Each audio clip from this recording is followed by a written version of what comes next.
kind of a little bit more advanced social media tools that you can use to not only gather sentiment but also to break things down into topic. A couple of these give you the ability to kind of plot some basic amount of analytics, or they also allow you to come back in here and do some amount of exporting of the features so that you could then use it at some later date as well. The first one here is one that is often mentioned in a lot of different links or whatever, social mention. So I'm going to go ahead and just type in here Domino's Pizza.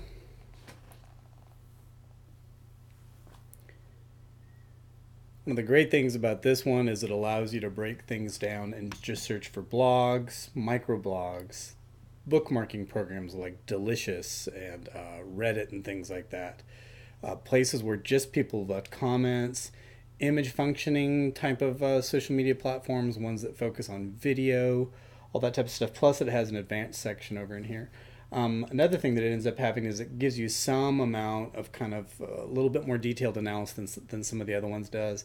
So for example, social mention rates strength, the likelihood that your brand is being discussed. A sentiment rater, the number of positive versus negative type of comments, how passionate, whether people come back and basically engage more than just once, and what the reach is of this particular thing. So this one is going to give you these things. You can come back and check those out at any time.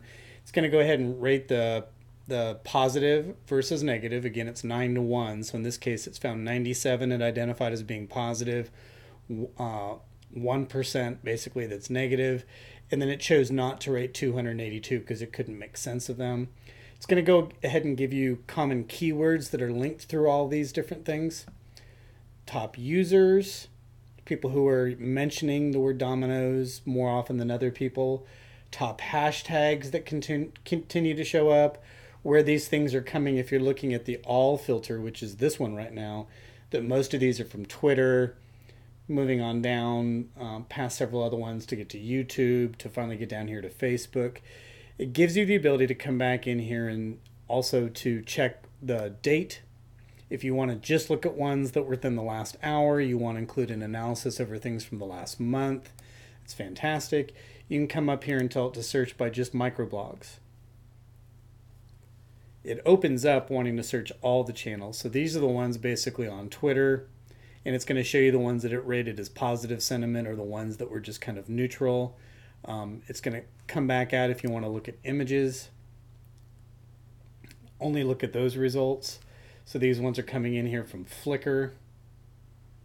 Looks like all of those are coming in on the image one from Flickr, but it does give you the ability to come back in and just check blogs. So this is from like askme.com or something it found out on Google, but it's not including the Twitter type of stuff at this point. And now you can see that the top keywords have changed because those are very tied into the total number of stuff. So when we were looking at all things, it found a lot of Twitter. When we're looking at blogs, it can't look at Twitter. So it's only mentioning the keywords used within the blog sphere. And so it's kind of dropping out the hashtags. And we also have a very different sentiment rating because we're looking at just one small portion of this. Another feature it has is in the advanced search options. You can go ahead and tell it to look for certain things. And then you can also tell it if for some reason it keeps throwing in some phrase that you don't like, just get rid of it. At this point, it's already set up to be in any language. You can come back in here and tell it to only search the English results rather than other things, or again, only search a specific time. It's very flexible. It's used by a lot of different people, and the neat thing is over here, if you needed to, you can export this as CSV file or comma separated variable file. Basically, that's an Excel file. So you can come back on in here and you could export just the keywords from several of these different categories, just the hashtags, the entire set of the data file, and that way if you felt like it would make it easier for you to make multiple comparisons over time because you could export those Excel columns in together. Social Buzz is another one that a fair amount of people use. If I just look this up, I've already typed in Domino's Pizza. Of course, you can come back in and type in Pizza Hut or fast food or just pizza in general or the name of a hashtag or something like that. It wants to, unless you're going to use the advanced options to modify things, create a separate column of what's happening in Facebook, what's happening on Twitter, and what's happening on Google+, which then gives you the ability to come in and read some kind of specific post in one of those platforms. which could be very helpful. See both responses to and from. It just makes it simpler rather than looking everything all at the same time. I'm going to go ahead and click here on the advanced options, and that's going to go ahead and show that if you want to, you can turn off any one of the specific networks. You could also search by popularity, so you could go ahead and say, I want to find Facebook posts that have been liked by more than X number of people, or tweets that have been retweeted by more than X number of people, but I don't want it to include any of these type of features or something like that. So that can be quite helpful. The other thing that it adds on top of the advanced features is that up at the top we've been looking at the search features. If you click the analytics button, it's going to come on down here and it's going to tell you what percentage of the Facebook posts were just status updates, what percent included a video link, what percent included photographs, and which one was a link to some other outside thing. And as we look across here, Facebook, Twitter, Google+, or the great percentage, you see a very different kind of way that people use each one of these different channels. So on Google+, a lot of links. On Facebook, an awful lot of status updates, as well as on Twitter. Matter of fact, in looking at some of these percentages over here, the Twitter for Domino's and the Facebook kind of behavior for Domino's is fairly similar to each other. Where some of these links are coming from, largest number basically back to Domino's is from Facebook, Google+, YouTube, My Domino's, Pizza Deals. So a referral driving site, or like an affiliate marketing site that is all about coupons, that's trying to push people back on out to ordering Domino's directly online. So it includes the highest number of Facebook links, Twitter links, Google+ links, keyword analytics, which words are being used the most in each one of those kind of formats, and it has its own sentiment analysis. Where it's got the neutral, the positive, and the negative, and the top users on each of those accounts if you wanted to go back in and necessarily follow one of those people in particular. And then again, it breaks it back out. The top list was just for the search features. It was just showing you all the posts.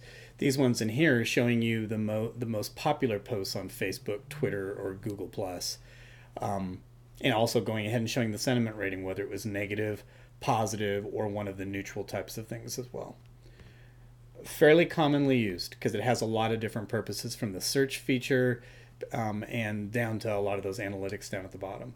Meltwater or Ice Rocket, haven't seen people use this quite as much, but at the same time, you do get to break things down. What is happening today? What's happened in the last week, the last month, a specific time or date. If you knew that there was an awful lot of traffic by looking at one of the web traffic things on August 1st to August 5th for Domino's or for Pizza Hut, and you wanted to go back and see what drove that traffic, this thing allows you to go back, as do some of the other ones, and choose a specific date so that you could go find the day that engagement was happening or something big was happening, and be able to specifically look at what some of the factors were that might have been causing that. It also does have the ability to break things down into blogs based on this particular words, tweets about this particular thing, and Facebook. So it's doing more than just searching Twitter accounts, and it does have the ability to break these down into separate features, and it does have the search all feature. Probably one of the best features on it though is the ability to go back and choose a specific date. You're not going to find much under the results analysis, but being able to go back and choose a certain date because of some other piece of information you found, you might find that to be quite useful. So again, these are three slightly more advanced than the original qualitative ones where you're just kind of staring at the screen and trying to get a general idea. These ones also allow you to look at beyond just Twitter by looking at blogs, microblogs, Facebook, all different kinds of sources. And they also have the ability to look at those and do some amount of analysis, especially on the social buzz, down in here with the analytics and with the social mention. It does do some basic analysis of different things for you. And again, those all go a little bit beyond what you find in those original kind of qualitative tools.